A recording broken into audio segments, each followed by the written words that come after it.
Assalamualaikum warahmatullahi wabarakatuh. Intinya itu silahkan Anda bikin jumlah sesuai versi Anda. Yang penting Anda jangan kampanye kalau itu perintah Kanjeng Nabi Muhammad SAW. Karena kalau kamu atasnamakan Nabi kemudian jumlahnya sampai 800 berapa? 800 juta, berarti Nabi mengajarkan masyakoh pada umatnya. Jadi cukup yang riwayat itu di sini hanya 100 sama 1000. Jadi kalau jumlah tadi untuk 7 apa? Turunan. Jadi kamu harus ditutup dengan doa, ya Allah, semua itu bukan untuk saya tapi untuk 7 turunan. Tolong catat ya Allah. Karena itu. Jadi artinya gini loh ya, orang Indonesia yang sering mempraktekkan atakosomadiyah itu bukan tanpa dalil. Ternyata dalam mazhab Maliki, saya masih ingat ketika mbah saya kandung, bapaknya bapak, asmane Mbah Nur Syam, itu wasiatnya minta dibacakan 4.000.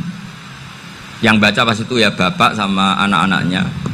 Dan kemudian alhamdulillah zaman akhir itu mulai agak ngawur. Kalau ada acara itu wong liya kon maca anake mlebu metu gak melok maca. Itu keliru, saya jamin itu keliru. Saya sering kalau mimpin di rumah, kalau yasinan di tonggo-tonggo kok anaknya gak maca, saya keluar. Bapakmu wong liya kon maca, kata saya gitu.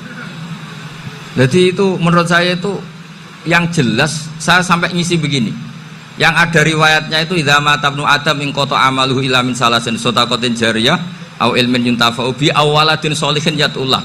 Itu tidak ada di hadis au kiyayin sholihin yatullah, kata. Yang ada itu awaladin apa? Sholihin. Jadi anaknya harus ikut, kalau tidak ada usah, kata. Akhirnya anaknya udah tinggi Gus nggih. Wah, akhirnya tak kei jagung paling akeh, kula mendet sithik. Wong aku ora anake kok. Kadang-kadang enggak, orang lain baca buahnya, anaknya mau melebu metu mau enggak no tamu mbek rokokan. Itu harus ditobatkan itu. Keliru itu. Karena nasnya bukan auqiyayin sholihin tapi awaladin sholihin. Ini bukan provokator, ini memang ya harus seperti itu. Barokahnya baca ini, dialog-dialog orang pilihan ini akan tersibak. Karena tidak dalam semua kebaikan itu enggak ada logikanya, rata-rata ada logikanya. Misalnya begini, kalau Anda orang soleh, kemudian anak Anda pamit mau sekolah di Jerman, pilihan Anda mengizinkan apa enggak? Karena potensi jadi fasik ya tinggi, karena di tempat-tempat maksiat. Potensi berdakwah dari daerah yang untuk daerah yang tidak ada dai-nya menjadi ada. Itu mesti ulama itu berdebat. Misalnya punya anak pamit mau kembali atau keluarga. Yang satu cara berpikir optimis. Awal ada dai di beberapa negara Eropa itu ya barokahnya imigran, pekerja, mahasiswa. Dan semua itu bumi Allah, harus ada tasbih, harus ada tahmid. Dan itu harus dimulai dari kemauan atau mengizinkan anak asuh kita ke sana. Tapi di sisi yang lain potensi jadi fasik itu tinggi sekali. Pemana iman pas-pasan. Nah hal-hal seperti ini itu pasti jadi perdebatan. Dan kita harus menjawab. Dan tadi kayaknya di semua Basul Masail Pondok Salafiyah jawabnya pede semua, nggak ada ragu, nggak ada khilaf. Baguslah kalau pede. Meskipun nanti mungkin ada ulama lain yang cara berpikir apa? Berbeda. Sehingga ini saya cerita ya. Sehingga di kitab-kitab fikih, misalnya saya kok hidup di Bali sudah punya komunitas ngaji. Itu kok saya pindah ke Sukorejo sini, banyak ulama yang mengatakan haram karena membiarkan bumi Allah yang sudah pernah ada orang yang sujud kemudian ditinggalkan kosong dan kemudian dikuasai orang yang tidak sujud, jadi dianggap itu pembiaran. Jadi banyak di kitab Qalyubi, sarahnya Mahalli, jika ada seorang muslim yang hidup di negara orang kafir, dia nyaman, tidak dapat teror, itu nggak boleh lagi pindah ke negara Islam yang sehat. Karena takutnya li Allah yastau lial kafir tilkal buka, supaya bumi itu tidak dikuasai orang kafir. Jadi ini hal-hal yang para fuqaha itu harus berdebat. Karena ini masalah-masalah furu'iyah. Sehingga mulai dulu ya banyak ulama yang nyun sewu berpolitik, mulai Wali Songo sampai sekarang alhamdulillah yang minat banyak. Mungkin bedanya ikhlas sama tidaknya. Tapi kalau saya pernah dikeluhin utusan dari ya komunitas lah, komunitas. Islam Indonesia itu dulu itu ceritanya banyak yang dari Kamboja. Kalau dulu orang cerita itu orang Cempa. Itu setelah di Indonesia besar Wali Songo dan Brawijaya 5 itu sudah mulai oleng, itu singkat cerita mereka berpikir ingin bikin kerajaan apa? Islam di Demak Mintoro dengan raja pertama yaitu Raden Fatah, karena Raden Fatah ini putra Brawijaya. Padahal setelah jadi kerajaan ini era cucu sudah konflik, berebut kekuasaan. Akhirnya sampai jadi Jipang, jadi Jogja, jadi Solo dan seterusnya. Tapi kata Mbah Mun itu tetap barokah kata. Karena orang Islam terus terbiasa mimpin.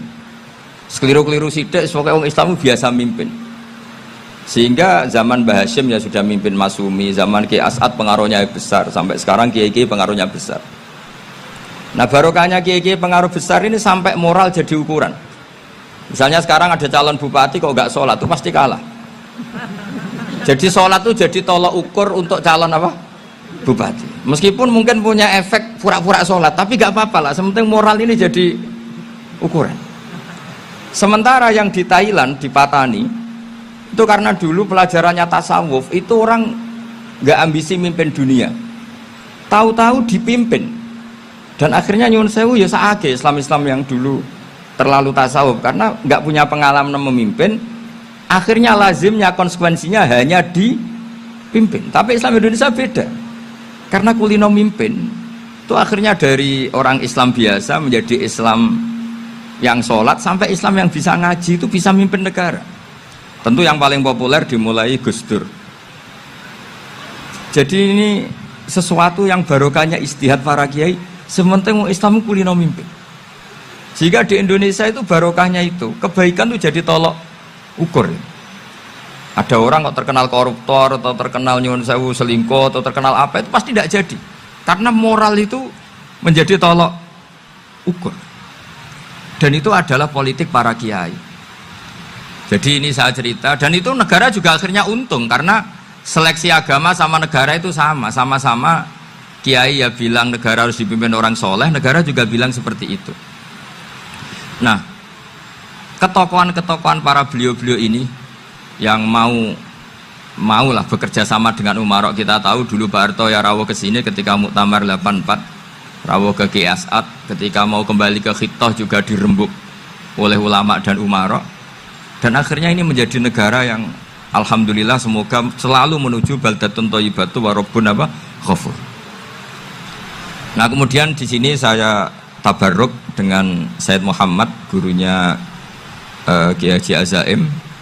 Saya mau cerita tentang amaliyah tadi. Saya sebetulnya nggak niat bacakan bab itu, gara-gara ada khataman jumlahnya banyak saya jadi pusing. Ini panitianya tanya, khatam betul apa enggak? Iya Gus, khatam betul. Tapi kayaknya saya tidak yakin itu. Karena saya ini kan dari pondok tahfidz itu. Biasanya anak khataman itu ya rada bodoni itu. Wes diwaca buanter sing nyemak ya mau ndelok pojok tok. Mergo kebanteran. Nah, akhirnya lafat-lafat yang di tengah itu enggak di apa? Baca. Tapi ya semoga dimaafkan Allah lah. Yang jelas itu enggak.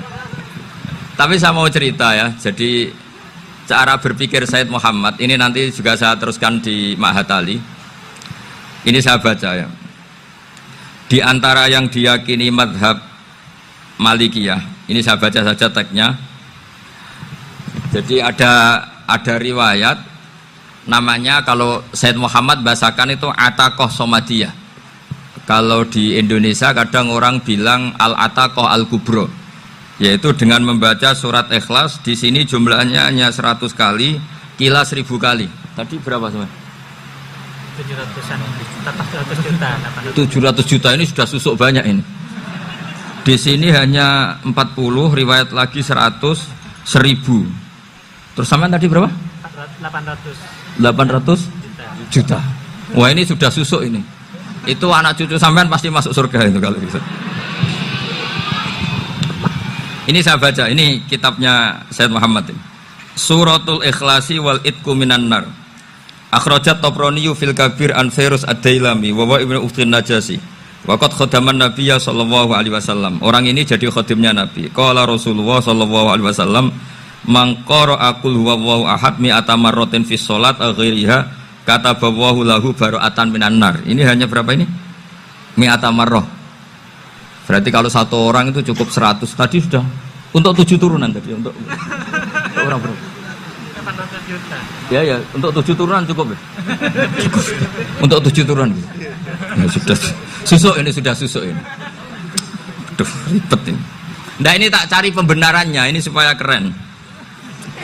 Ini di halaman 188 Abwabul Farad. Warwa Ibrahim bin Muhammad al-Khiyari fi fawaitihi an Khudzaifa marfu'an. Man qara'a qul huwallahu ahad alfa marratin faqad ishtara nafsahu minallah. Berarti 100, ada riwayat lagi 1000. Nanti tak carikan lagi yang berapa? 1 miliar mungkin. Jangan banyak-banyak. Nah, ini saya baca ya. Wa hadzal adatu huwa al-ma'rufu bi ataqatis somadiyah. Wa qad nassa jama'atun mutaakhiril malikiyah ala istihbabi ataqatis somadiyah wa haddu ala qiraatiha wa istimaliha. Minhum Asy-Syaikh Abdus Salam Al-Asmar sak terus ini. Jadi kullu haula'i istahabbu ataqatas somadiyah ma'atirafi ba'dihim kal misnawi bi syiddati fi hadisiha. I'timadan ala anna hadza minal fadha'il allati yutasahalu fiha. Faman sa'a yasta'milaha roja'a khusula ma fiha fala ba'sa bidzalik ala syarti alla ya'taqida thubuta dzalika anin nabi sallallahu alaihi wasallam hatta la yaqa fil kitsbi alaihi. Jadi intinya itu silahkan Anda bikin jumlah sesuai versi Anda, yang penting Anda jangan kampanye kalau itu perintah Kanjeng Nabi Muhammad sallallahu alaihi wasallam. Karena kalau kamu atasnamakan Nabi kemudian jumlahnya sampai 800 berapa? 800 juta, berarti Nabi mengajarkan masyakoh pada umatnya.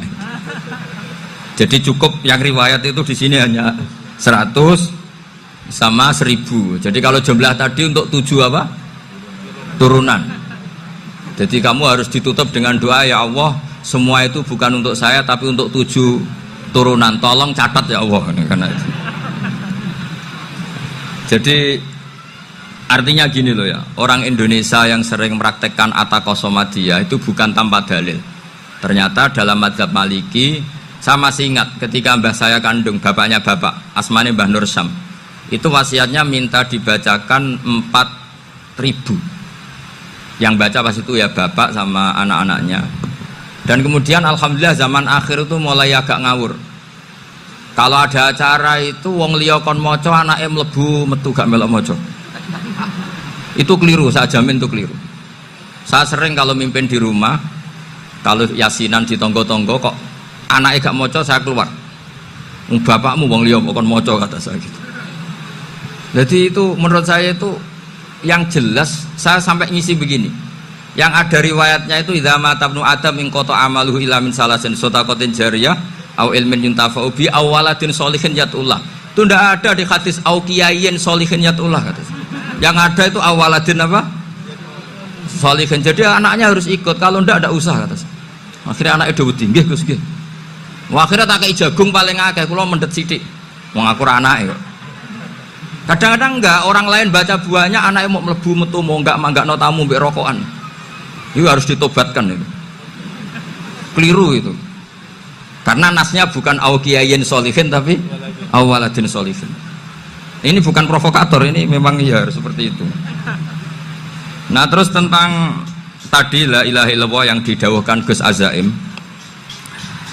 La ilaha illallah itu penting sekali, cuma saya mohon itu dielmoni lah. Jadi dulu kalimat ini menjadi spesial karena dielmoni, karena dimulai dari fa'lam annahu la ilaha illallah. Terusannya ayat tuh wastaghfir li dzambika walil mu'minina wal mu'minat. Saya ulang lagi ya. Terusannya ayat tuh wastaghfir li dzambika walil mu'minina wal mu'minat. Makanya menurut mazhab Sadili, kamu disuruh baca la ilaha illallah dulu, jangan istighfar dulu. Saya ulang lagi ya. Dalam mazhab Sadiliyah itu la ilaha illallah dulu, nggak boleh istighfar dulu. Alasannya masuk akal. Orang yang kafir 70 tahun itu sekali baca la ilaha illallah itu langsung yughfar lahum ma qad salaf. Sehingga la ilaha illallah sendiri sudah punya kekuatan supaya dosa kita diampuni. Qul lil ladzina kafaru iyantahu yughfar lahum ma qad salaf. Cara menghentikan kekafiran gimana? Dia melafadzkan la ilaha illallah. Ini kalimat yang begitu saktinya sampai orang yang kafir puluhan tahun itu dosanya semuanya terhapus hanya karena melafadzkan la ilaha illallah. Nah, makanya kata Abul Hasan Asyadzili, wastaghfir li dzambika ay bihadil kalimah. Seseorang sah diistighfari itu kalau melafadzkan la ilaha illallah. Misalnya ada orang kafir mati kafir, sah nggak anak cucunya mengistighfari dia? Tidak sah karena belum melafadzkan la ilaha illallah. Makanya kata Abul Hasan Asyadzili, wastaghfir li dzambika ay bihadil kalimah. Sehingga lafadz ini spesial betul. Tapi kadang-kadang beberapa mursyid cara berpikir lain. Ini kalimah thayyibah harus dibaca orang suci, sehingga mendahulukan apa? Istighfar. Untuk supaya pas ngelafadzkan kalimah thayyibah sudah dalam keadaan apa? Suci. Itu juga masuk akal. Tapi secara meyakinkan saya sendiri lebih mengikuti manhajnya Abil Hasan Asyadzili karena alasannya tadi, yang kafir puluhan tahun saja langsung luntur dosanya karena melafadzkan la ilaha illallah. Artinya la ilaha illallah sendiri sudah bagian dari istighfar. Nah, ya tadi buktinya fa'lam annahu la ilaha illallah terus wastaghfir li dzambika walil mu'minin. Jadi orang sah diistighfari itu setelah dipastikan sah tauhidnya. Jadi setelah tauhidnya sah, yaitu la ilaha illallah, baru sah apa? Diistighfari. Sehingga orang kafir, saya ulang lagi, orang kafir yang mati kafir, anak cucunya tidak boleh apa? Tidak boleh menistighfari. Terus saran saya kedua, la ilaha illallah itu filosofinya itu nafyun li uluhiyati ghairillah wa isbatun li uluhiyatillah wahdah. Filosofi la ilaha illallah itu gimana? Menafikan semua selain Allah itu tidak Tuhan dan hanya menuhankan Allah semata. Nah itu caranya gimana? Caranya kita harus terbiasa ini, karena tadi saya dibilangin panitia ini rata-rata mustameknya atau mustamiatnya ini santri. Caranya gimana? Dilatih pakai logika. Saya berkali-kali cerita kalau ngaji, saya sekaligus kampanye. Allah itu Tuhan yang begitu fair. Untuk menjadi Tuhan, Allah mempersilahkan, ada kualifikasi Tuhan. Jadi boleh, dikompetisikan itu boleh, kata Allah. Gak apa-apa kamu ngaku Tuhan gitu, kata Allah. Tapi nak ngaku pangeran itu paling gak ya direputasi lah, ada verifikasinya lah. Dimulai dari apa? Ya kalau jadi Tuhan itu setidaknya bikin langit bumi lah, aturannya gitu. Jadi kalau daftar bupati ya daftarlah ke KPU. Masa tahu-tahu jadi apa? Tuhan kemudian tidak punya prestasi bikin langit bumi. Sehingga Allah itu cara ngendikan itu ya fair. Qul ara'aitum ma tad'una min dunillah aruni madza khalaqu minal ardi am lahum syirkun fis samawat. Coba yang kamu tuhankan selain saya, prestasinya apa? Ketika saya bikin bumi itu apa ikut bikin? Terus am lahum syirkun fis samawat. Kalau bikin langit, kalau nggak bisa ya urun lah gitu. Urun semen apa urun bego, pokoknya urun lah gitu. Urun ora, gawe bumi ora, ngerti-ngerti ngaku dadi pangeran. Kul hatu burhanakum. Jadi ya kan ya lucu kan, misalnya syarat kiai di Salafiyah kan keluarga Kiai As'ad, cucunya ngaji ngalim. Orang keluarga Kiai As'ad terus muni, aku kiai utama di Salafiyah. Oh mesti dipenjara ya. Lah yo gak gawe langit bumi, gak ada prestasi terus ngaku sebagai apa? Tuhan. Sehingga fair. Makanya saya berkali-kali cerita. Jubair bin Mut'im itu punya anak namanya Muhammad. Ini sudah orang alim, Muhammad bin Jubair bin Mut'im. Itu cerita awala islami abi. Mut'im itu orang pinter sekali. Saking pinternya dia jadi delegasinya orang Quraisy datang ke Rasulullah sebagai negosiator untuk membebaskan Asra Badrin, tawanan perang apa? Badar. Yang namanya disuruh itu pasti orang pinter. Tapi apa yang terjadi ketika nginep di masjid? Karena zaman itu gak ada hotel, nanti jadi geger. Orang musyrik nginep di masjid hukumnya gimana? Bahsul masail tok. Zaman itu mau tidak mau. Kalau sekarang kan ada hotel, kiai juga punya wisma. Apa yang terjadi? Orang ini cerdas sekali. Dan delalah Nabi pas sholat maghrib itu baca wattur wa kitabim mastur sampai am khalaqus samawati wal ard.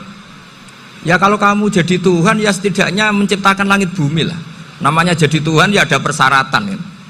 Paling tidak punya reputasi menciptakan langit bumi. Atau kalau jadi Tuhan setidaknya reputasinya itu nggak diciptakan yang lain. Am khuliqu min ghairi syai'in. Ini jadi Tuhan kok punya bapak, punya ibu. Ini jadi Tuhan kok lahirnya di bumi, ada tanggal lahirnya, ada tahun. Masa jadi Tuhan kok dulu buminya semuanya, walhasil tuh. Akhirnya Nabi ketika salam sholat maghrib, dia datang, ya Rasulullah, akalku habis oleh ayat yang barusan kau baca. Sudah saya Islam saja.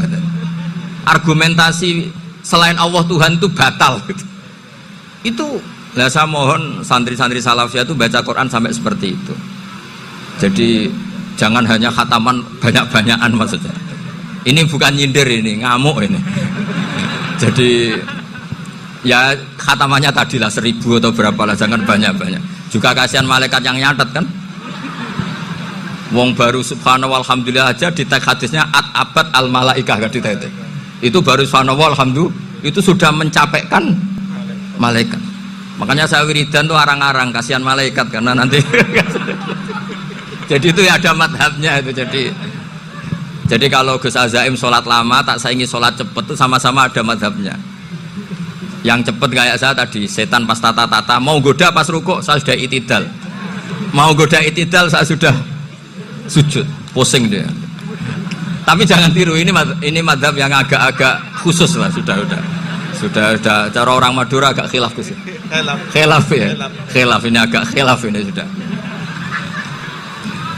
Tapi saya ingin lah, sampean kalau ngaji Quran itu dilatih berlogika.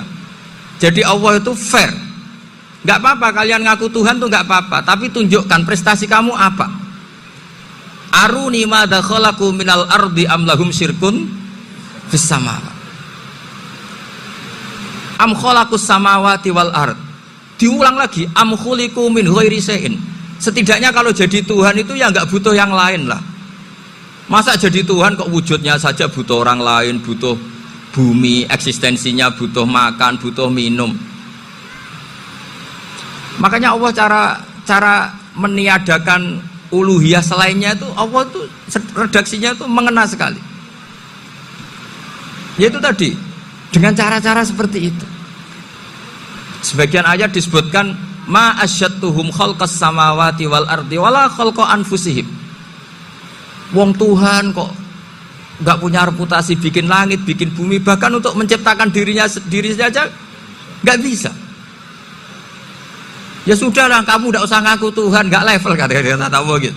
Akhirnya terus ditemukan Tuhan yang sejati, yaitu wal awwalu wal akhiru wal zahiru wal batin. Itu yang Mut'im ini tadi termasuk orang yang sangat cerdas sekali. Padahal itu bacanya bukan pas basul masail, enggak. Nabi pas sholat maghrib. Juga bukan pas ceramah, enggak. Tapi itu didengarkan. Makanya termasuk ini spesial untuk hormat saya kepada Ki As'ad. Makanya saya ini kalau mentasjek santri-santri, ini agak sensitif, tapi sudah saya tidak perlu takut fitnah. Saya termasuk, kenapa saya ingin jadi ahli tafsir, tentu yang membentuk itu Mbah Maimun dan bapak saya. Bapak saya itu hafal Quran kayak hafal Fatihah, saking senengnya Quran itu. Mungkin bisa kamu saingi itu. Itu adalah orang kafir itu bisa paham Quran. Itu sangat menyinggung saya. Orang kafir itu bisa paham Quran. Ketika Umar Islam itu karena mendengar apa coba? Mendengar apa? Quran. Dan itu masih kafir apa sudah Islam? Masih kafir karena kalimat-kalimat yang di Quran itu begitu jelas wal kitabil mubin sehingga didengarkan orang kafir pun tuh ngefek. Makanya ketika Umar datang ke saudari putrinya, kemudian dengar Toha ma anzalna alikal Qur'an apa litasqa, itu dia terus iman. Begitu juga Mut'im. Itu ketika dengar Nabi baca surat At-Tur ya langsung iman. Makanya kata Ibnu Jarir At-Tabari, kamu jangan pernah bilang gini, syaratnya paham Quran itu harus alim, harus gini. Lah nanti berarti orang kafir punya alasan di depan Allah, ya Allah, engkau ngandani kami dengan Quran yang nggak bisa difahami kecuali alim dulu. Lah saya alim gimana? Nggak pernah mondok gimana? Saya kafir. Jadi artinya gini loh, kata Ibnu Jarir At-Tabari, Allah tidak mungkin mengatakan gini, ifhamil Quran bima la fahmalaka. Quran itu harus kamu fahami. Sementara orang kafir karena lafadznya Quran khusus gak bisa memahami. Makanya Quran itu dibaca. Itu banyak orang kafir yang menjadi muslim karena mendengar apa? Al-Quran. Padahal kafir. Nah termasuk tadi Muhammad bin Jubair bin Mut'im ini itu menjadi Islam ya karena mendengar Quran. Padahal dia saat itu masih apa? Kafir. Karena tadi logika misalnya nggak paham secara lafadz Arab.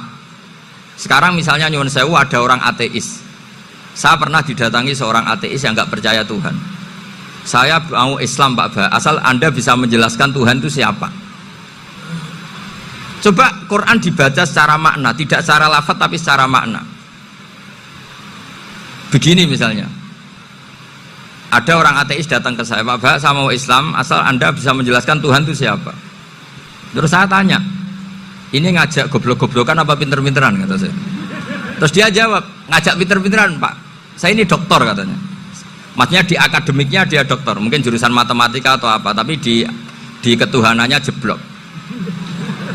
Terus tak tanya, kalau ini ada kertas, kamu suka ada rumusnya apa suka ada? Ya suka ada rumusnya. Kenapa ada kertas? Ya karena ada yang bikin. Nah kira-kira berstatus membikin atau membuat itu sesuatunya maujud apa enggak? Ya pasti maujud lah, pasti ada. Ya sudah, anggap Tuhan itu adalah sebab dari semua yang ada. Masa alam yang seperti ini, langit dan bumi ini maujudat, kemudian kamu katakan kholaqohal adam, bahwa alam raya yang maujud ini diciptakan oleh ketiadaan. Ya juga, berarti Tuhan itu ya. Ya itu yang namanya Tuhan. Lah mulai dulu kiai-kiai ngomong gitu kan saya Islam katanya. Jadi kiai-kiai itu kadang-kadang kalau dakwah pokoknya KBU digawe Tuhan. Beda dengan dakwanya orang-orang mantek. Orang-orang mantek itu kan nggak pernah nyebut Allah. Ini alam hawadis, la budda min muhdis. Meskipun mereka, nah muhdis ini menurut Islam namanya Allah, tapi sebetulnya kan nggak langsung bilang Allah. Jadi tak kasih tahu, alam raya ini maujud gak? Ya maujud Pak Ba. Bisa nggak sesuatu yang nggak ada menjadi faktor wujudnya yang ada? Ya tidak bisa, namanya nggak ada itu nggak bisa jadi faktor. Nah itu hebatnya ulama-ulama kita ketika mengenalkan Allah itu siapa? Zat yang wajibil wujud. Jadi kita ini kalah pinter ulama-ulama dulu. Ya alhamdulillah kalahnya sama ulama dulu. Kalau kalah sama ulama sekarang isen lah. Jadi ulama dulu sudah pinter. Pasti pertanyaan dasar manusia, hadil maujudat itu man kholaqoha, siapa yang menciptakan? Kalau kamu langsung jawab Allah atau Tuhan, mereka pasti tidak nerima. Ya jawab saja, hadil maujudat mesti kholaqoha maujudun. Nah berhubung maujud ini berstatus pencipta, harus super. Lah super ini oleh ulama disebut wajibul wujud atau musabbibul asbab, yang oleh Islam dinamai Allah. Tapi kita langsung ngomong Allah, mesti aja bingungkan kan bagi yang bingung maksudnya. Ya saya mohonlah kalimat-kalimat la ilaha illallah itu diamatilah, diresapi sampai seperti penjelasan saya ini, sehingga punya kualitas ilmu. Karena syaratnya memang fa'lam, harus punya kualitas apa? Ilmu. Ilmu itu apa? Ma'rifatus syai' ala ma huwa alaih. Mengenal sesuatu sesuai detail-detail sifatnya sesuatu itu. Misalnya kalau Allah sudah jadi Tuhan, ya harusnya qabla kulli syai'. Masa Tuhan sama yang dituhani wujudnya dulu yang dituhani? Ditemukanlah sifat awal atau qadim. Makanya benar Gus Azaim tadi, kalau sudah bertauhid harus hafal akidah berapa khamsin. Dimulai apa? Wujud. Kenapa harus dikatakan wujud? Karena alam raya ini kadung maujudat. Hadhil alam maujudun. Masa maujudun kholaqohul adam, masa maujudat kholaqohal adam. Nah itu yang disebut am khuliqu min ghairi syai'in am humul khaliqun. Jadi saya mohon semohon-mohonnya, cobalah tradisi-tradisi lihat baru ayat ini dihidupkan lagi, sehingga kita baca Quran itu sekaligus menjadi orang yang sangat argumentatif. Karena Quran adalah kul falillahil hujjatul balighah. Dilatih. Jangan bosan dilatih. Makanya kalau saya baca ayat-ayat seperti itu, cek fair Allah itu.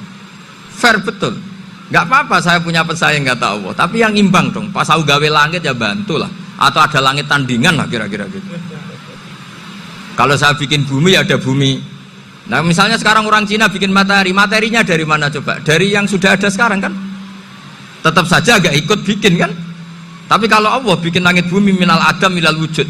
Kalau mereka paling rekayasa yang sudah wujud diotak-atik. Nah, harus sampai seperti itu. Sampai kata Gus Azim kul hatu apa? Burhanakum tadi. Jadi ini cara-cara kita untuk menguatkan iman. Aruni madza khalaqu minal ardi am lahum syirkun fis samawati. Terus kata Allah, itu nih bi kitabim min qabli hadza au atharatim min ilmin. Kalau kamu enggak setuju teori ini kata Allah, cari kitab suci versi Anda. Aturan jadi Tuhan itu apa coba? Ya tetap saja semua kitab suci akan mengatakan di mana-mana Tuhan itu pencipta langit dan bumi. Jangan yang lahir di bumi jadi Tuhan. Jangan Lata Uzza jadi Tuhan. Jangan karena sakti jadi Tuhan.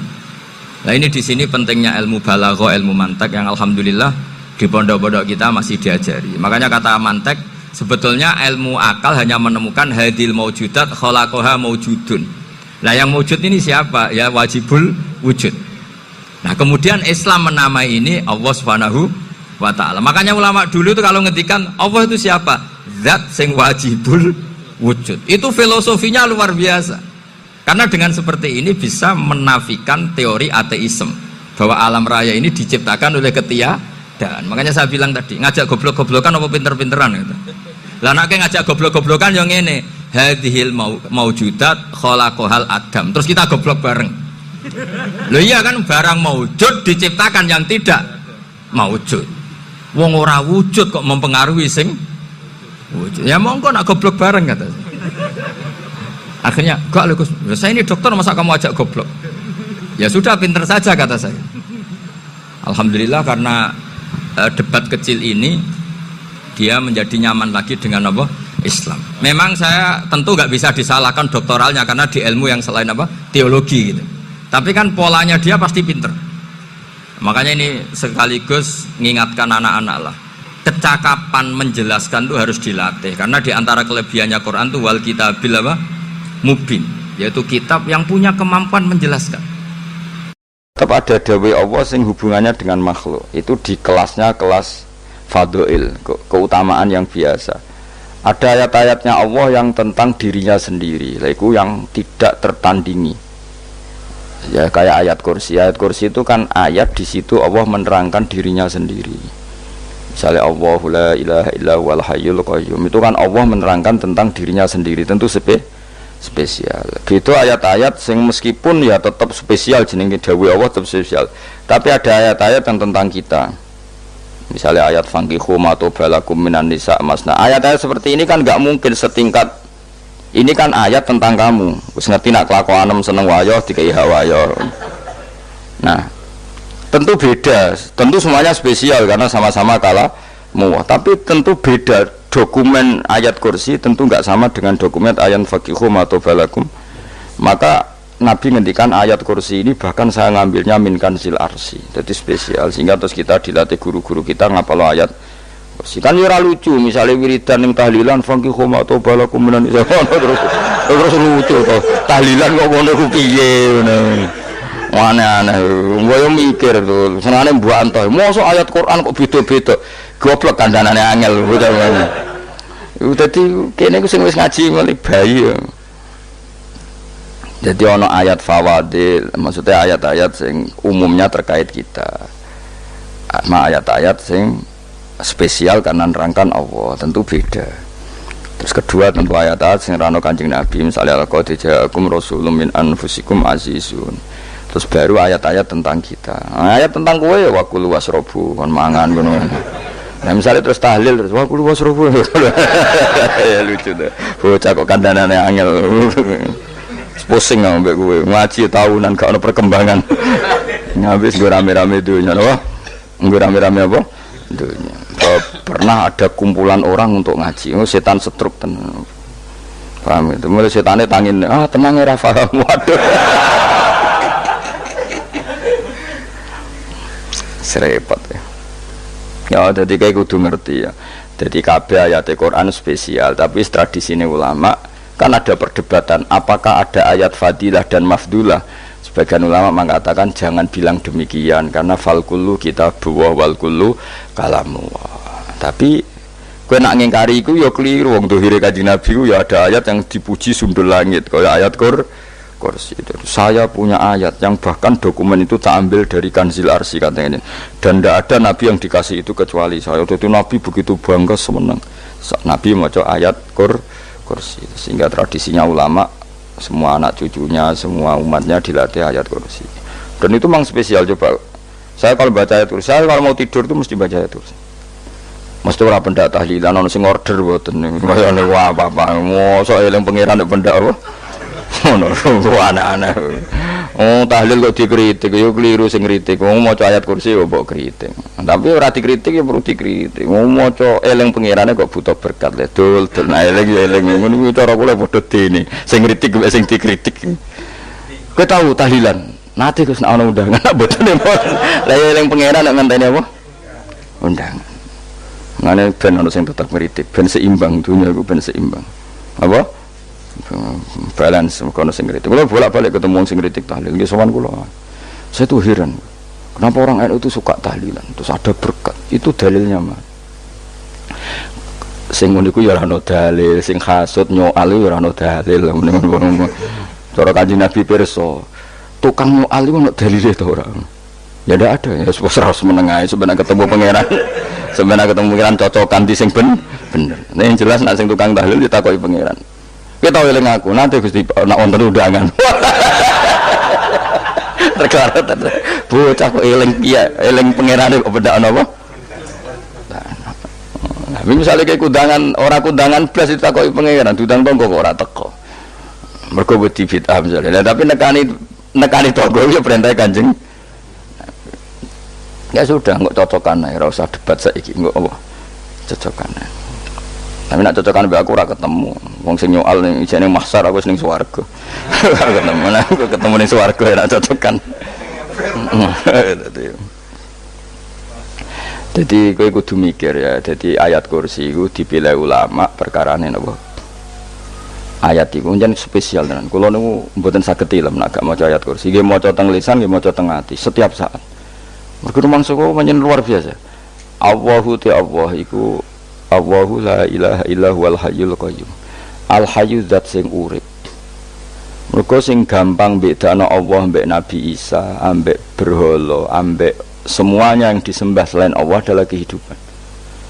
Kita gampangane tau ngidolakno Isa kaya apa, tapi akhirnya kecewa nak dianggap pangeran. Mergo nyatane cara mereka pun Isa mati di salib. Utawa cara Islam Isa iku diangkat. Di itu objek. Apapun hebatnya Isa diangkat, diposisikan di langit, di kerennya apa? Jenenge di itu objek. Berarti yang keren adalah subjeknya, yaitu Allah Subhanahu wa Ta'ala. Terus kita ini sebagai orang itu punya ketakutan. Nak pangeran mati ku piye? Nak kowe mati kan gak punya akibat apa-apa. Srengenge tetap baik-baik saja. Sistem falak galaksi baik-baik saja, sistem alam baik-baik saja. Wong sing mati kuwe bayangno nek sing mati pangeran. Maka ketakutan seorang mukmin adalah apa? Punya Tuhan yang mati. Kemudian itu diobati bahwa Tuhan kamu itu Tuhan sing aman, al-hayyu sing selalu hidup. Kemudian disifati lagi al-qayyum. Apa artinya hidup kalau bergantung orang lain, bergantung makhluk lain? Itu gak keren, karena bergantung itu gak keren. Al-qayyum, yang Allah itu zat yang berdiri sendiri. Oh itu kan terus sempurna. Lu kalau mau ayat kursi sempurna. Bejane Gusti kula maca ayat kursi. Kowe ora maca iku kasihate mbahmu. Bocah kok. Oh, bocah ora bakat wali. Teke wis elek. Kabeh dimaterekno. Kasihate opo nek maca ayat kursi? Kasihate mbahmu ngono. Jimat ya senengane. Ora seneng.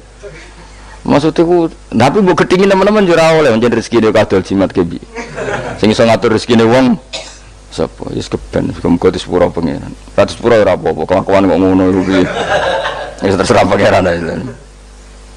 Dadi Allahu la ilaha illa huwal hayyul qayyum. Kemudian setelah hidup itu bisa saja gak peduli kita karena pas ngantuk atau pas tidur. Terus disifati la ta'khuduhu sinatu walana. Dan zat yang hidup itu tidak pernah ngantuk, tidak pernah tidur. Akhirnya kita ini nyaman punya Tuhan yang spesial, yaitu hidup dan berdiri sendiri, tidak ngantuk, tidak tidur. Terus budi lahu ma fis samawati wa ma fil ardh. Ya, dan miliknya Allah semua yang ada di langit dan bumi. Keren. Kita ini butuh air, butuh apa saja, dan itu milik Allah. Coba kalau milik manusia, zaman nak loro ning rumah sakit itu, oksigen larang ngono. Padahal kowe nak loro, oksigen di mana-mana gak tahu bah. Jadi kita seneng. Alam raya milik Allah kita seneng, karena alam ini milik zat yang gak butuh alam raya, sehingga kita yang pakai. Allah bikin air, Allah gak butuh minum. Allah bikin padi gak butuh makan.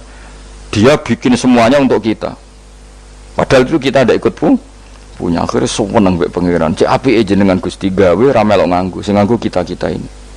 Coba aku ora roh gawe rokok gunane apa ora roh. Ya gunane pekerjaan Gus, menyerap tenaga. Ya wis saudi-udimu. Sementing kowe roh gunane rokok.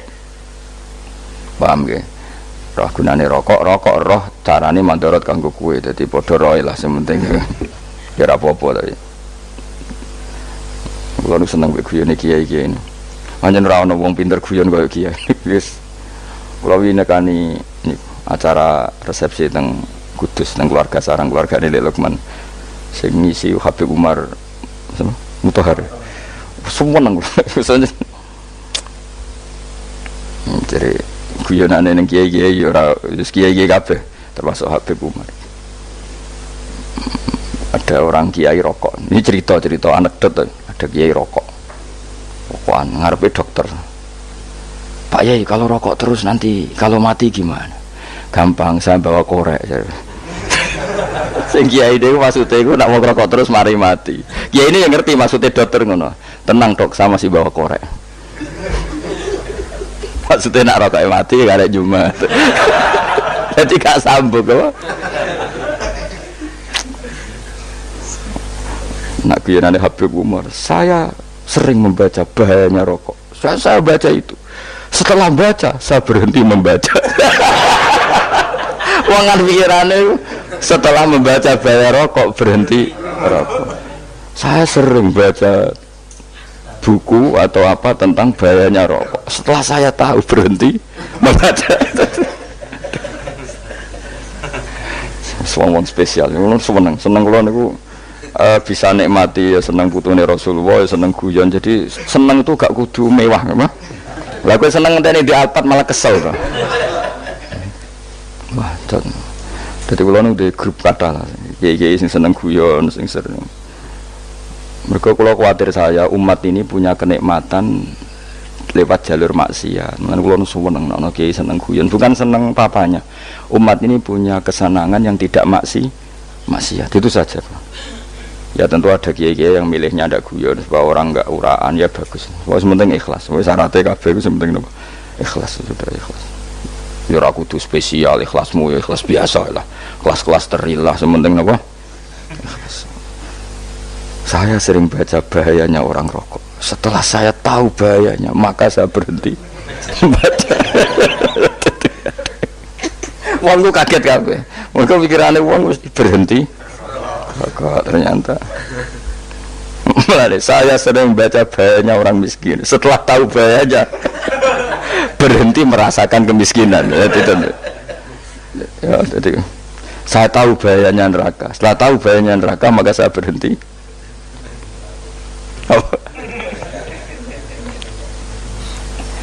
Ya jadi terus disebut lahu ma fis samawati wa ma fil ardi. Terus kita nyaman.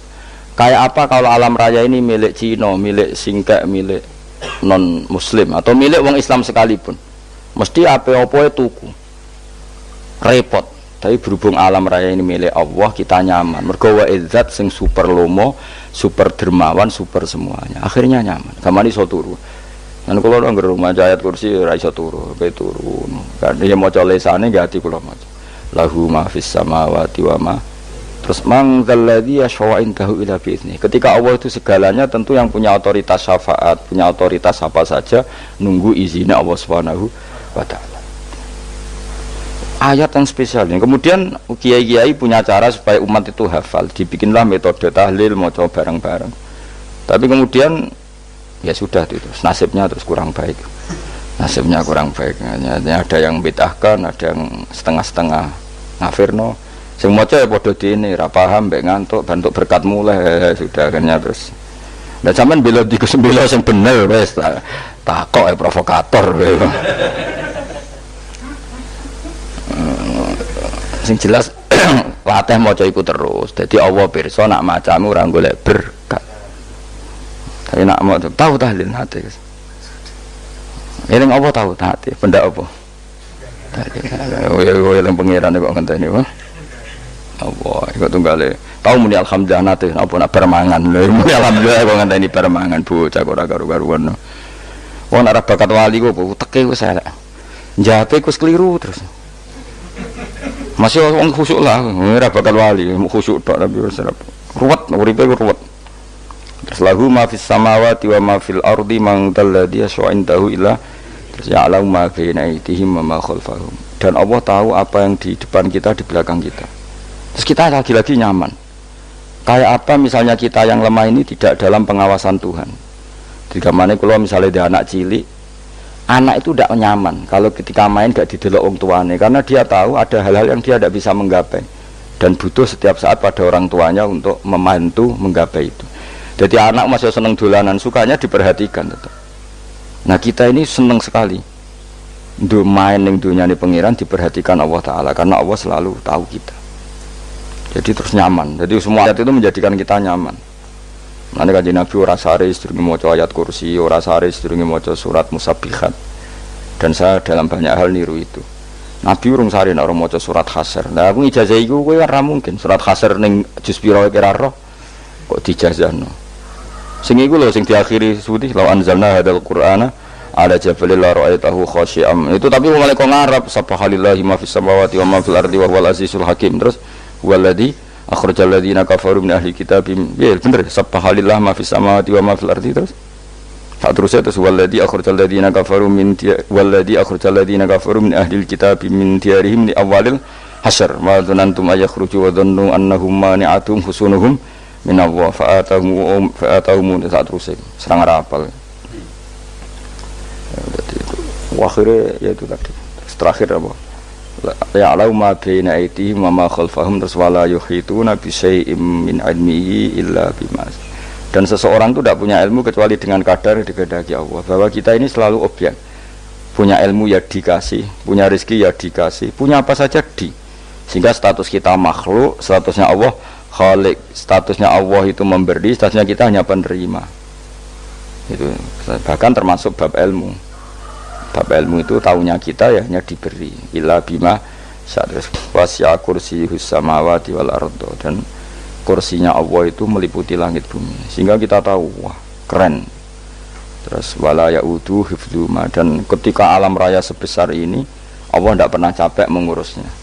Ya, sampean tak pasrahi gawe kok ngrumat srengenge, sampean ngrumat listrik omahmu lho kadang kabel pedhot dobe pedhot iku Allah ngrumat srengenge mulai digawe nganti saiki gak tahu mati, gak tahu bayar. PLN itu kon gawe 0, sekian gak tahu rusak setahun kon jamin ora ngara iso. Allah gawe srengenge mulai Nabi Adam nganti saiki ora tahu bengkelno. Enggak gak tahu mikir ngono, jan ra wali. Lah srengenge misale error terus pangeran ngumumno, leren sik 3 wulan lagi ditoto. Ya repot dul-dul. Ngono kok ora tahu mikir bocah kok. Ngono utek sing anut wali-wali itu teke waras. Menduwe ora di dhuwit sumpek di dhuwit seneng wis ngono tok pikirane. Ora tahu kagum mbek srengenge, ora tahu bengkel, ora tahu. Mergo mau ora bakat wali itu teke wis innalillahi wa inna ilaihi raji'un. Ngono ya kok urip ngono. Habis ben urip pancen wae apa? Mati nggo rame-rame apa? Untunya nak rano ku ya sepi tenan. Karena wong gawa nasa ilfat ngalor gitu. Ngaji sepeda dibayar paham yang mulai apa yang mulai nggak takut ibu curi barang mau kaji mau Gus Pak nerang nopo delok rekamane ada dong tapi aku lebih seneng ngono timbang kowe nyimpolo malah tambah keliru kabeh Kulo nu paling asline paling ra cocok ngaji disimpul lho. Uteke beda kok nyimpul lho terus piye. Tapi dilarang piye niate ya seneng tapi didukung mesti keliru. Wong nyimpul lho keliru. Mergo mesti nganggo uteke dhewe. Wis ben kono rame-rame apa? Dunya. Kulo kadang mikir ya Allah. Lah saiki PLN ngurus listrik sa Indonesia iku dibagi-bagi per wilayah. Jogja tok kok Bantul tok iku wae bengkel. Apa nggih srengenge iku langsung bener terus. Nek wong bosan digawe bengi ben ra ketemu srengenge digenti bulan nek enak. Kok bosan matahari, bosan rembulan ana mendung wis turu. Diamuk bojo lah laudan selali. Sekarang itu segampang itu ngatur dunia itu segampang itu, paham ya? Jadi enak lah pokoknya urip itu enak, pokoknya kabeh anut pangeran itu enak. Wala yautu khifruhuma wa huwal aliyul azim terus turu. Semun Gusti kula tak tilem seteng dunia baik-baik saja. Sowan nang mbek pangeran. Lah maca ngene kok ngenteni kundangan. Kok kon dadi wali kuwi. Lah sing ora hafal ayat kursi terus ngritik. Ora hafal. Bid'ah ngono. Wis apal lose wis darah dibitalas penting kowe hafal ayat kursi sik. Apal? Ndak.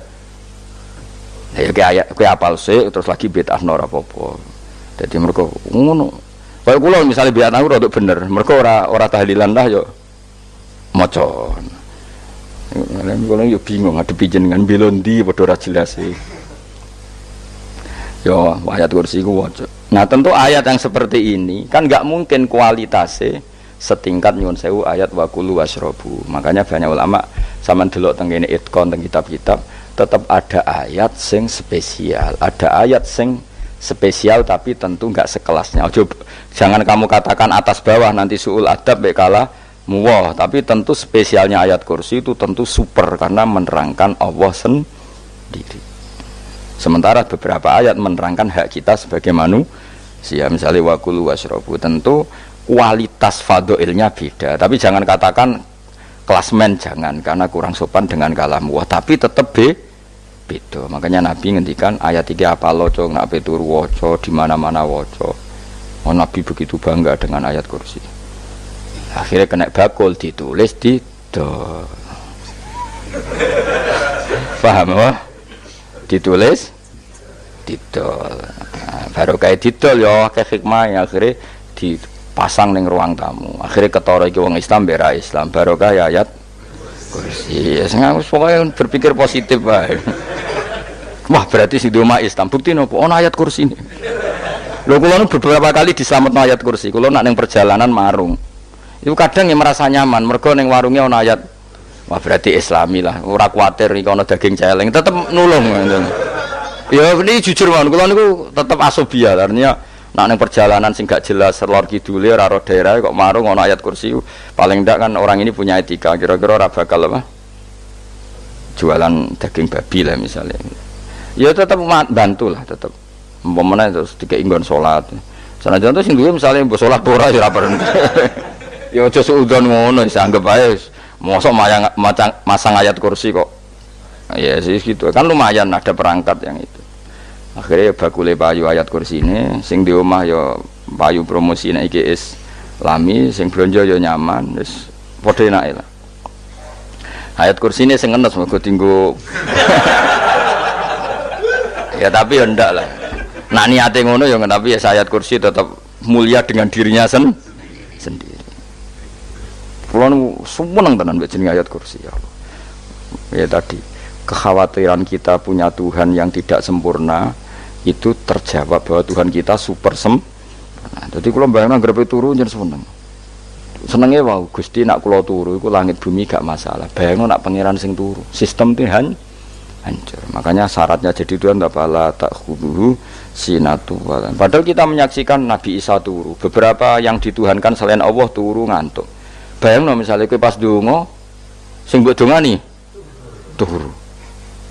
Kan kacau, makanya Allah mensifati dirinya dan itu memang fakta la ta'khuduhu sinatu walanam Allah ratau ngantuk ya betul nanti akhirnya sewenang kita sewenang banget mbek pangeran dengan sifat-sifat seperti itu akhirnya radi itu billahi napa rabba wa bil islami dina raditu billahi napa robba wa bil islami dina. Raditu ridho ingsun billahi lan robban sebagai pangeran. Aku ridho banget, seneng banget Allah sing dadi pangeran. Muga mau pangeran liyane Allah yo kacau tenan. Nanti pangeran terus turu. Terus ngantuk, nak ramangan lemes kan pusing.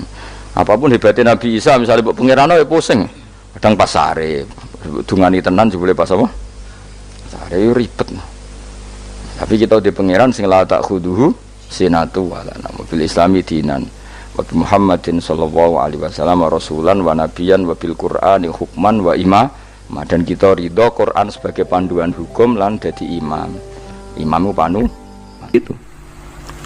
Mulane kula angger jamak takdim angger kira-kira wis setengah pitu kita jamak nak pas lunga. Nggih sering jamak kalau tiang-tiang, tapi niki dereng isa. Ya pokoknya cara aku wis ngisa, cara aku ora kudu mbok. Pokoke cara aku wis isa. Ya sebab kaul jadid malah. Makanya dulu ada seorang ulama berdebat. Sing sitok setuju waktu maghrib niku ngenteni entek mega napa abang. Ana sing debatnya masuk akal ngeten. Niki sama-sama ulama bapak mbek anak. Padha ngalime ya padha sepuh. Ulama iki malah aneh carane nentang iku dekne cara dekne waktu maghrib ku nganti kira-kira setengah pitu nganti jam 7. Engko lagi waktu isya jam 7:15. Pokoke dekne moh nak darani waktu maghrib ku cepet moh. Jadi alasannya masuk akal. Pangeran nak gawe biasanya ono kembarane, jadi ono tandingannya, jadi lucu ulama kok jadi ulama ya kadang ya lucu. Sampai nak sholat subuh jam piro? 4:30 kan, anggap aja 4:30. Berarti subuh nganti meletak srengenge ada waktu sak jam setengah. Ono waktu pinten? Sak jam setengah. Lah saiki maghrib iku wis surup, nggih maghrib napa surup. Kudune maghrib ku duwe padanan subuh ono waktu sak jam setengah. Amun dia tidak setuju, entah emego abang tenan dia naik sak jam setengah, malah dia nak santri ini azan jam itu ngamuk, cung paling cepet 7:30. Perkara dia cara berpikir maghrib dipadakno subuh, yaitu qoblatul isyamsi ono waktu sak jam setengah jatahe subuh. Kudune ba'da ghurubi syamsi, ya ono sak jam setengah jatahe maghrib. Jadi akhirnya santri ini nak azan di 7:30. Nak jam itu diamuk tenan. Nak maulad dawilah wali 6:15 wis ngisa. Perkarane. Lah iku ulama. Ya semulane ya semacam-macam ulama iku macam-macam. Ya sing anut sing umum sing penting ora ruwet. Ya tapi wau as-shalat khairun maudhu'un, asal salat iku mesti napa apik. Ya asal salat iku mesti napa apik. Soal kaifiyah macam-macam. Nah, sing terakhir sing masalah kaifiyah yang enggak diterima. Apakah boleh witir hanya 1 rakaat? Jawab Imam Syafi'i, na'am, boleh witir hanya 1 rakaat. Kados kula piyambak barisa seringnya witir namung 1 rakaat. Ya ora ono ndase, ora ono gurine, 1 rakaat fakot. Iku witir sejati, paham? Witir napa sejati. Wah, mergo ora nganggo 3 rakaat yang 2 kan masalah kan? Ono nyicil napa? Nyicil napa? Witir. Jadi kalau tak akali, Gus kenapa nak witir sitok? Lah aku nganggo witir model piye wae ketoke ora sejati gak? Witir napa sitok. Lha iku Sayyidina Utsman ku sak urip-uripe sahabat terkenal. Niku mboten nate witir luwih kok sitok iki sak rakaat. Tapi aja takok sing diwaca Quran khatam. Lah perkara. Dadi sak rakaat tapi diwaca Quran apa? Khatam. Dadi autara bi rakaatin khatama fihal Quran. Dadi sak rakaat tapi khatam Quran. Iku sinten Sayyidina sinten Utsman. Alasan Imam Syafi'i Nabi tahu witir nganggo 3 rakaat. Cara Imam Syafi'i ku gak mungkin sing witir tetep sing guri sitok. Mergo sing loro tetep salatun mustaqillatun, salat sing sendiri. Mulane mulai saniki sampean nak mulai solu sunatan minal witri rakaataini jami'ah wis pokoke salat jami'ah ya la haula wala quwata illa billah. Lah kok nek imam sholli sunatan minal witri rakaataini wis muni sak muni-muni mumam wis pokoke aku saiki salat karena aneh secara fikih aneh, bagaimana mungkin sholat yang sudah disalami ya punya status kan? Sholat saya gantung sholat setelahnya, lalu gunanya salam menutup itu apa? Masa assalamualaikum sementara Gusti ini masih ada. Ya wis disalami umpama kowe ngentut ya salate sah, umpama aurate kebuka ya sah, mergo wis bar. Paham ya? Jadi salat iku ora iso. Jadi mulane jadi kontroversi. Tapi ya apik bantah-bantahan salat ya apik, bantah-bantahan barang apik. Jadi bangke bantah-bantahan iki ayundi malah perkara kan. Malah mari fitnah. Ya ada bantah-bantahan perkara napa salat.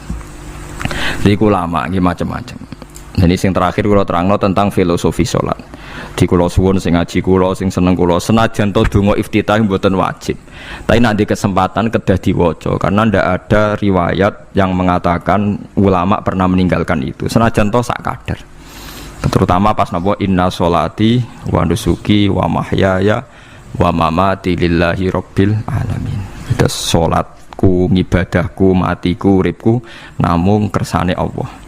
Utawa namung kangge Allah. Karena ini menjadi filosofi sing dadekno salat mari ahlil jannah. Jadi kita nak salat mesti ahlil jannah. Wong qad aflah, teman-teman bejo wis mesti bejane. Sampeyan ora usah wedi suul khotimah. Niku waswase setan. Mboten enten suul khotimah. Setan niku wis keliru, semua meden-meden itu. Nak setan percaya suul khotimah ikon gawe suul khotimah. Mulane kula anggere wedi suul khotimah omongan kula setan. Tan setan nak pancen aku mbok weden-wedeni suul khotimah yo gawe wae aku ben suul khotimah. Aja meden-medeni tok. Dan gue kita jadi pangeran, gue dewi ora siap jadi pangeran, ya ora pangeran kok meden-medeni aku. Jadi setan memang harus dididik, kudu diancam, paham ya? Mulane kula ana kiai pemuja setan kula ora seneng setan godane ngene kiai ra mesti selamat, wong top-top ra mesti selamat. Itu namanya memuji setan karena dia nganggap setan itu luar biasa. Setan kudu mbok prekno, mbok anggap gagal, tahan setan cek goblok, kowe meden-medeni aku suul khotimah aku tetap salat. Berarti kowe gagal. Karo dene nek kowe kepengin manusa sesat kabeh ya sesatno wae ora usah meden-medeni jare kowe kondang kok trimo mok ngono-ngono tok ae. Bedene ya ora tingkat kegagalannya, paham nggih? Jadi setan harus dididik bahwa dia juga sering gagal. Setan kan ingin manusia enggak sholat semua kan, zina semua, maling semua. Ternyata kita enggak maling, yang sholat juga banyak. Itu kan berarti tingkat kegagalannya apa? Setan. Lagi kita ndak ora dan setan wis salat puluhan tahun digodho ilang gandane goblok kowe. Nak wong iku salat puluhan tahun berarti puluhan tahun dalam kegagalan setan. Mergo wong salat berarti setane gagal. Mulane kula mbek setan niku saiki tambah wani. Ya mletene ngono kon bun neraka ya kok gelem. Misale dekne hebat kan mboten purun Gusti tak ning swarga mawon. Ternyata dekne mlebu swarga gak iso kan? Lah yo mletene lah yo wong lemahe ngono kok mbok entut. Artinya setan kan lemah sekali kan? Lah iku sedekah lazim ketika ngendikan inna kaidas syaitani kana napa dhaifa. Sebenarnya setan itu dalam bahasa Quran itu dhaif sekali. Lemah sekali. Tapi kita sering muji. Nggih sering napa? Sering muji. Darani setan hebat, wong wali, wong alim kadang digodho kena. Ya soal kena cara kena akeh-akeh kena ngono wis akeh napa? Akeh mboten napa? Kena minimal ngeten lho sampean. Tapi kula nate Gus kepengin tahajud ra sido tahajud berarti setane menang. Tapi setan ora sekedar kowe kepengin ra tahajud, kepengin kowe kafir. Ngomong kira tahajud tenan iku ya setan isih rugi kok. Tapi kowe jek Islam, tapi jek mlebu swarga, kepengin ku nganti apa? Kafir. Jebule kowe ora kafir kan? Mulane ana ulama nak tangi turu gak tahajud, ndekne nangis. Angger kani gak tahajud nangis. Terus matur mbek pangeran, Gusti kenging napa kula mboten kasil tahajud. Ambek pangeran dingendikane ngene, teng kitab Al-Minanul Kubra karangan Imam Saroni. Kowe ku ulama kok bento. Sing nurokno kowe sapa? Nggih jenengan Gusti. Sing maringi tangi sapa? Nggih jenengan. Ndak wis anggap ae kabeh kersahku, ora kersane setan. Wis bar. Mulane aku lara mati tahajud keterusan nggih tenang mawon kula duwe ilmune, Kowe ulama kok bento. Sing nurokno kowe sapa? Nggih jenengan Gusti. Sing nangene sapa? Nggih jenengan. Lha iya, sak kabeh ku sing ngersakno aku ridho ra wis bar jan. Mulane kena tangi rali tahajud nggih ridho mawon. Apa meneh bedino.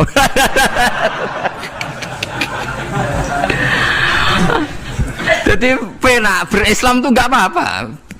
Berislam tuh gampang. Ya kowe turu sing kersakno sapa? Nggih jenengan Gusti. Kowe tangi sing kersakno sapa? Lah iku sanggep ae ku kabeh kersakku bar. Paham ya? Terus nak wae tahajud ya tahajud iki kersane pangeran. Ra tahajud ya ra tahajud ya kabeh kersane napa? Pangeran. Penting boten maksiat mun sae. Penting boten napa? Maksiat. Mun jenengan ngandel kula. Inna sholati wa nusuki wa mahyaya. Lah ini sing titik tekane teng wa mahyaya. Ngeten misalnya. Urip niku kabeh kersane Allah. Carane mikir ngeten. Tiang-tiang sing jaduk-jaduk dhisik ya mati. Nabi nggih kapundhut, tiang-tiang soleh nggih kapundhut, tiang-tiang dolim nggih kapundhut. Kalau betul mereka ingin menjaga kehidupan, berarti kalau betul mereka kuasa kan tidak kapundhut. Hidup selamanya. Lah nyatane do mati. Berarti urip mati namung kersane Allah. Terus misalnya sampean berpikir, lalu somben nek wis dadi lemah carane tangi piye? Lah ini yang penting kula aturaken teng ngaji mriki.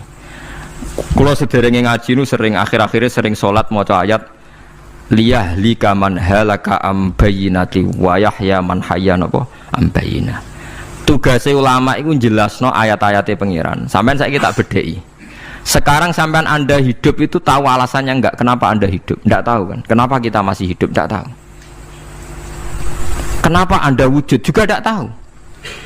Kita pernah enggak ada, tahu-tahu ada. Juga enggak tahu alasannya kenapa. Yang jelas di luar ikhtiar kita. Setelah kita katanya punya akal ya, saya bilang lagi loh. Setelah kita katanya punya akal terus bilang kita masih hidup karena orang kelindes truk. Karena enggak kena penyakit. Karena jantung kita normal, paru-paru kita normal. Terus kita bilang hidup. Jadi kita atas nama kebodohan bilang kita hidup karena jantung kita normal, paru-paru kita normal, semuanya normal. Maka kita hidup. Nah ditakoi, lalu kapan kita mati? Setelah jantungnya rusak, paru-parunya rusak, terus kita mati. Tapi orang yang sama kalau ada bilang berarti yang menjadikan hidup itu jantung dan paru-paru. Lalu berarti zaman kita belum hidup itu jantung dan paru-paru harus ada dulu karena itu yang bikin hidup. Ya ada juga, dulu ya ada juga.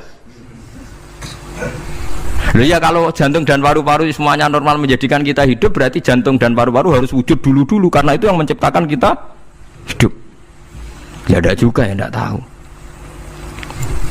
Paling-paling nanti statusnya paru-paru jantung hanya dipakai alat Tuhan untuk menjadikan ada kehidupan yang kita kira ada.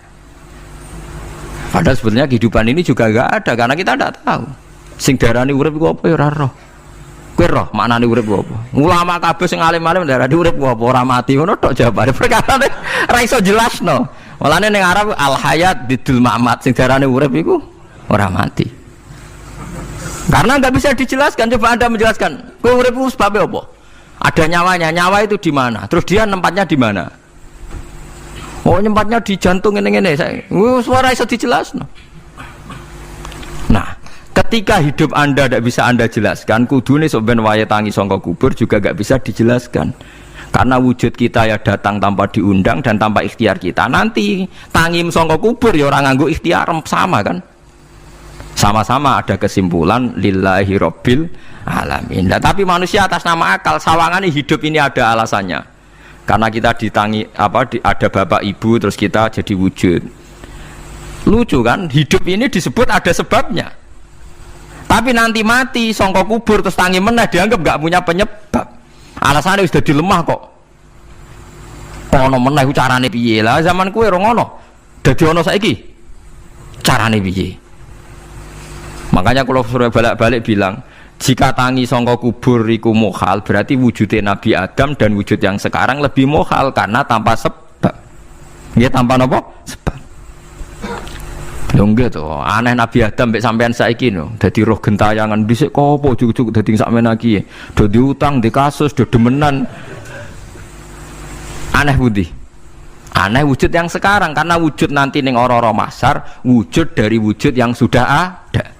Sementara wujud kita yang sekarang dari tidak ada. Lain ngomongane pangeran didik napa hal ata alal insani khidum minat dahri lam yakun syai'am mazkura. Manusia itu harus ingat bahwa dia pernah tidak ada. Nah, dari tidak ada ini menjadi ada adalah ayat bahwa wujudnya dia tidak ikhtiarnya dia sendiri. Mulane setan dinyak pangeran. Karo dene kok nyembah setan. Ma asyadduhum khalqas samawati wal ardi wala khalqa anfusihim. Wa ma kuntum muttakhidal mudillina aduda. Setan kok mbok dewak-dewakno piye? Apa setan melok gawe langit bumi? Ora. Apa setan gawe awake dhewe? Ora. Umpama setan gawe awake dhewe mesti dekne milah berpenampilan ganteng, gerduwe ku elek kabeh, wewe ge elek kabeh. Umpama dekne gawe awake dhewe milih dadi napa? Ganteng. Mulane tiyang sing pun wusul nak roh setan mlebu neraka. Wah, berarti setan ra hebat, mletene ngono jebule milih nggon neraka. Kudune nak hebat kan milih nggon apa? Swarga.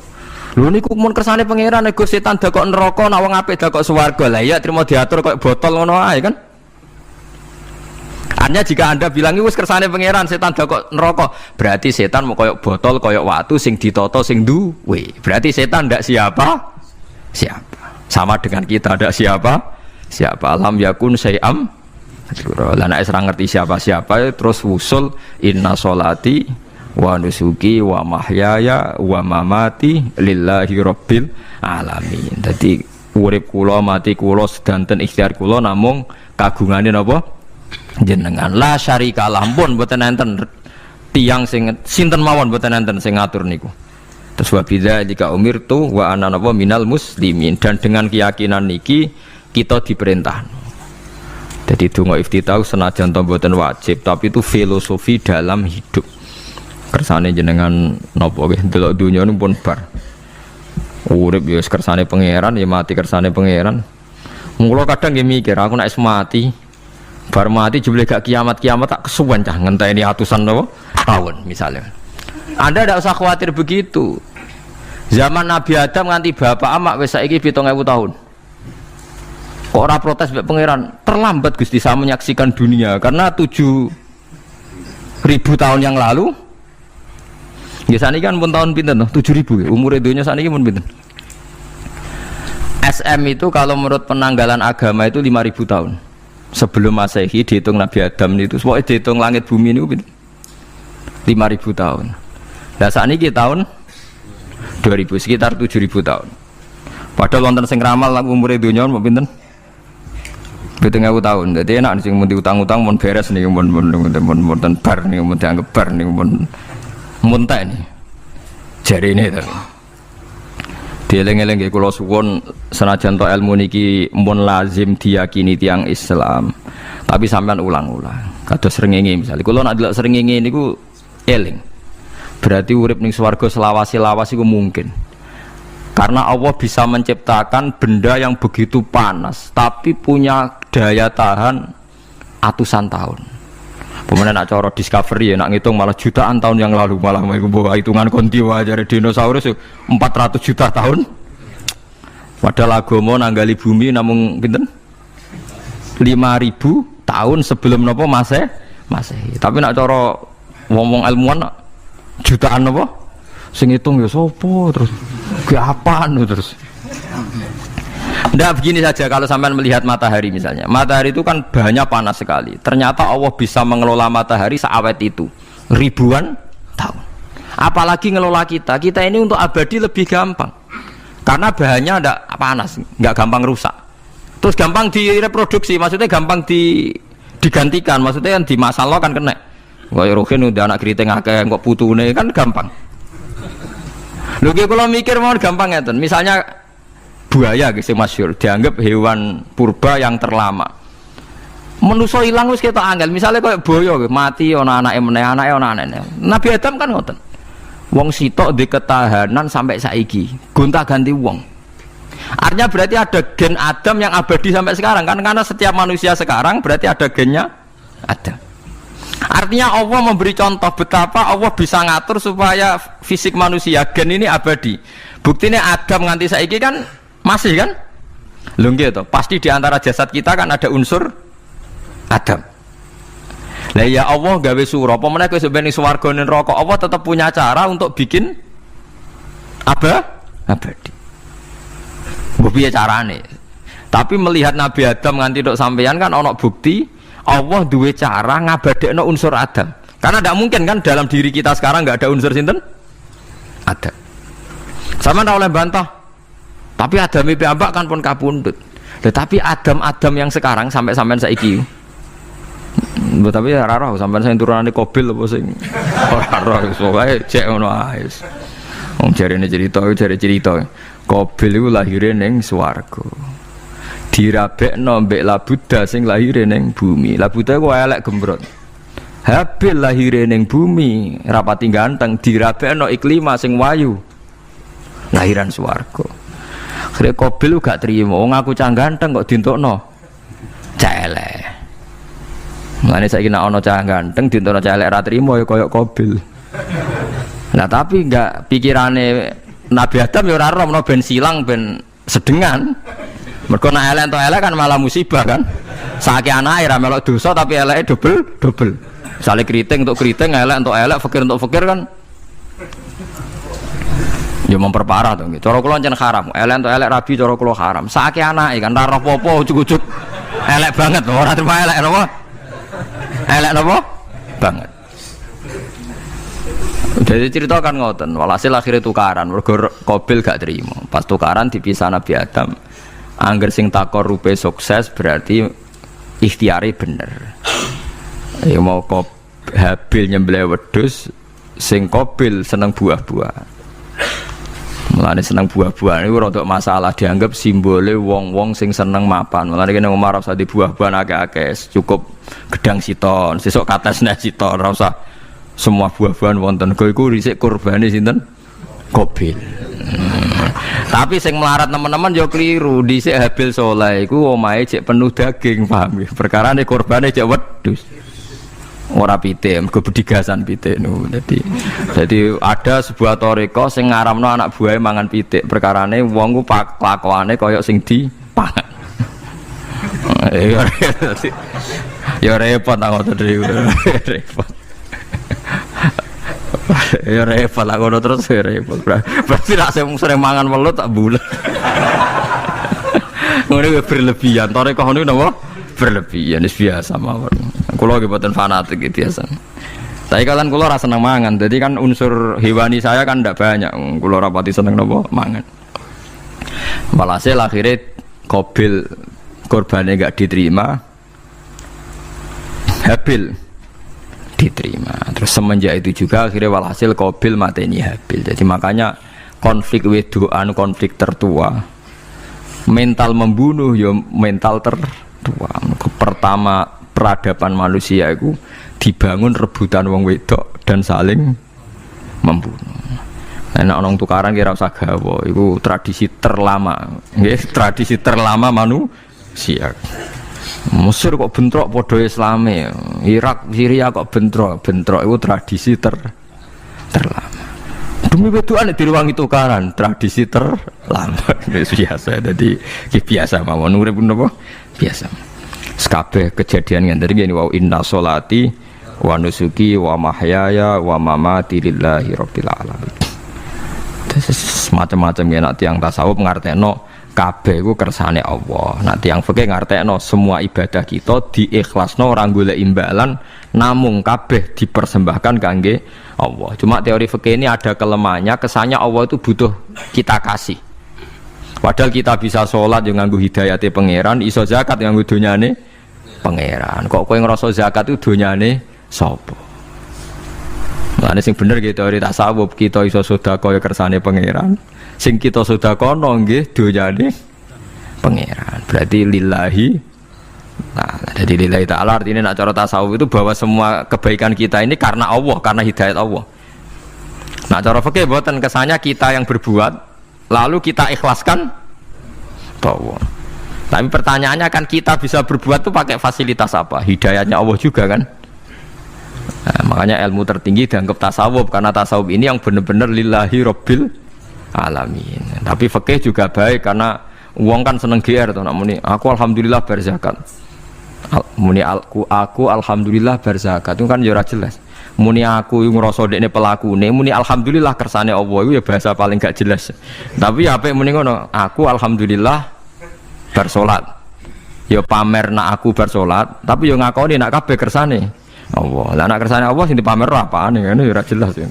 Ya tapi itu apik lah. Muni apa? Aku alhamdulillah bersolat itu ya bahasa agak jelas, ya gak jelas juga bahasa itu tapi ben ngono. Paham geleng-geleng itu terus salat niku. Ini yang keempat kalau ceritani hikayatu sholatil khosyiin.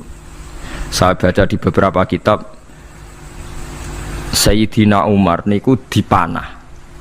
Panah niku rak wonten mata pancing. Jadi nak melebu niku ditarik sakit, nggih. Nak ditarik napa? Sakit sekali. Ditarik dokter paling canggih pun sakit. Akhirnya Sayyidina Umar kondo, engkau tarik pas aku sholat. Aku nak sholat iku lali. Tenan pas beliau sholat ditarik gak ubah blas. Ditakoki kok jenengan ora krasa blas ora.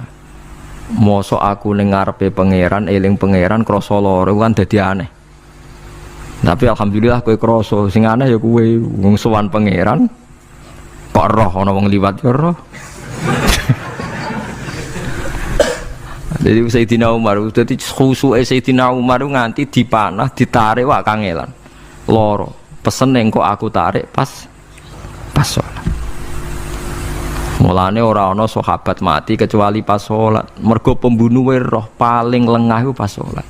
Umar dipateni pas aku yakin wong nakal mateni rugen pas salat ra iso yakin aku yakin.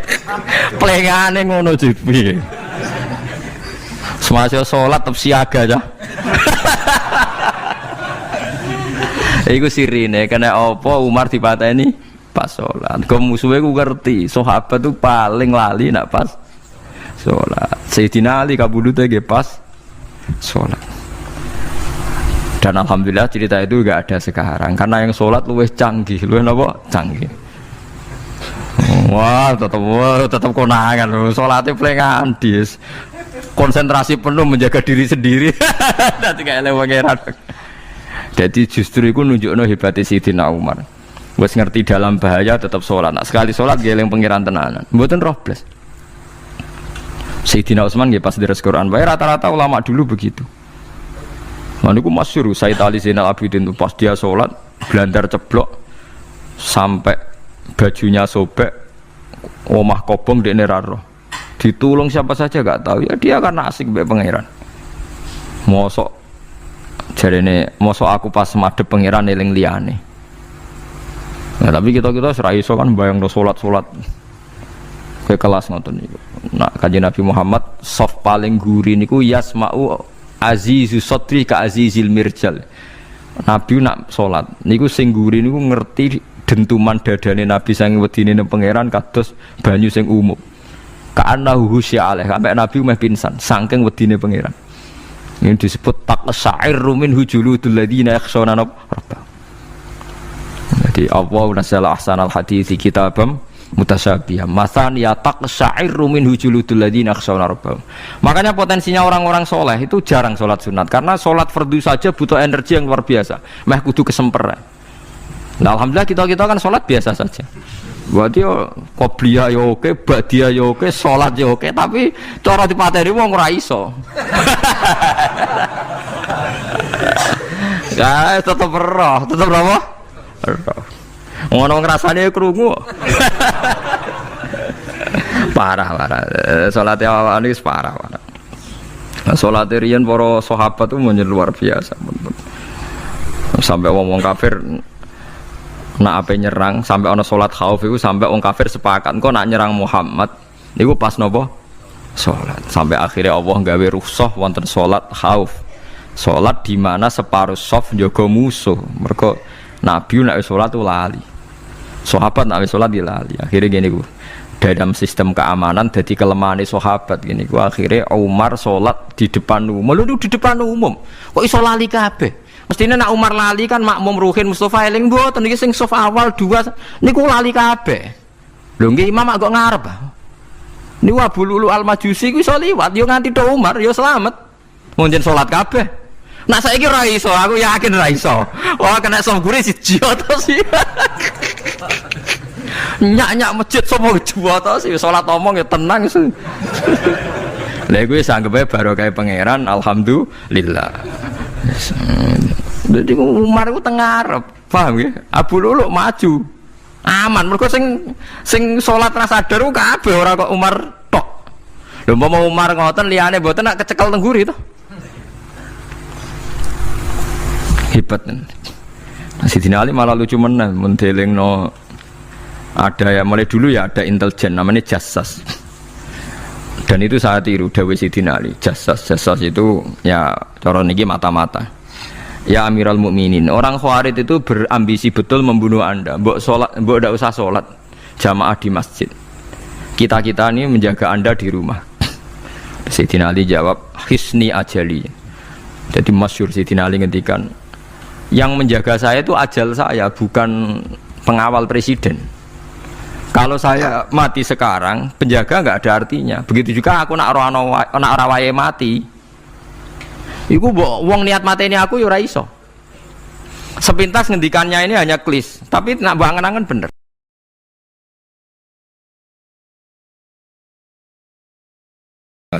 Sehingga di beberapa riwayat dijelaskan ada orang yang 500 tahun ibadah, nggak pernah maksiat. Ditanya sama Allah, kamu masuk surga karena apa? Karena ibadah saya ya Allah. Ya sudah, surga kamu 500 tahun saja, karena ibadah kamu 500 tahun. Ini cerita umur-umur orang dulu. Ya Allah, katanya surga engkau ini selamanya. Ya kalau yang selamanya itu rahmatku, kalau amal kamu terbatas ya surganya sesuai amal kamu ya terbatas. Ya sudah ya Allah, berarti masuk saya surga saya ini karena fadl engkau, karena anugerah engkau. Itu namanya apa? Diroyah. Diroyah itu satu kajian analisis di mana kita percaya riwayat, tapi kemudian punya logika, punya diroyah. Ini penting supaya tauhid kita ini kuat. Jadi dulu ada orang yang sangat cerdas, namanya Jubair bin Mut'im. Dia saking cerdasnya, juga kaya, juga tokoh, dikirim sebagai delegasi pembebasan Asra Badrin, tawanan Badar. Kemudian pas datang ke Masjid Nabawi, Nabi delalah pas baca Wattur wa kitabim mastur. Sampai pada titik Nabi baca Am khuliku min ghairi syai'in am humul khaliqun. Apakah penciptaan yang sedemikian canggih itu dimulai tanpa perwujudan, tanpa sesuatu yang real, yang maujud? Orang itu langsung bersimpuh, matur, ya Rasulullah saya Islam. Ada qalbi yatir, hampir hati saya, otak saya, pikiran saya itu terbang. Karena logika yang dibangun ateisme misalnya, kalau alam raya ini dimulai dari nihilisme, berarti logikanya apa? Al-adamu yakhluqu maujudan. Alam raya ini kan maujud, maujud itu ada. Kalau yang lebih dulu itu ketiadaan, berarti ketiadaan menjadi sebab kewujudan. Kalau dalam bahasa Arab itu al-adamu yakhluqu maujudan, sesuatu yang harusnya nggak jadi faktor karena ketiadaan menjadi faktor sesuatu yang nyata. Itu kan nggak masuk akal. Ya kalau alam raya ini ada al-adam sing yasbiku maujudan, berarti alam raya ini al-adamu yakhluqu maujudan, sesuatu yang tidak ada menciptakan yang ada. Dengan logika itu terus kita ngaji. Diajari sama guru-guru kita, sifat dasar Allah itu maujud. Wallahu maujudun qadimun. Terus masuk. Yang harus distatuskan pertama dari Allah itu apa? Maujud, wujud. Karena dengan wujud ini layak menjadi penyebab adanya alam raya ini. Sehingga ketika kita menolak faham nihilisme atau ateisme, faham tanpa Tuhan, tanpa pencipta awal, kita punya diroyah. Bahwa tidak mungkin ketiadaan ini menjadi sebab perwujudan alam raya ini. Yaitu amkhuliku min ghairi syai'in. Masa alam raya ini diciptakan tanpa sebab yang nyata, yaitu wajibil wujud. Siapa itu? Allah Subhanahu wa ta'ala. Begitu juga menyangkut sholawat.